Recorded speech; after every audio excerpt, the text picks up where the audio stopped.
Today on Amazing Kitchen, I'll be showing you how to make Cacio e Pepe.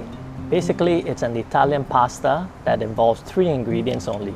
It's cheese, pepe, which is black pepper, grounded, and pasta, of course. So it's a very simple dish, very classic, but it's probably it's not as popular as Alio e Olio.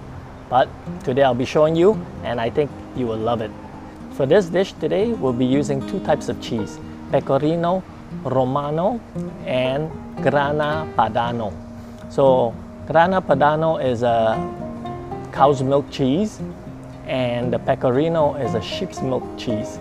So they both are hard cheese from Italy, but the flavor is so strong and it's salty, and it gives a lot of depth to this dish. But of course, if you don't have these cheese, you can replace it with Parmesan cheese, because Parmesan is very similar. It's also a hard cheese that is salty, and if you can find the aged version, it gives it a lot more depth and a lot more flavor.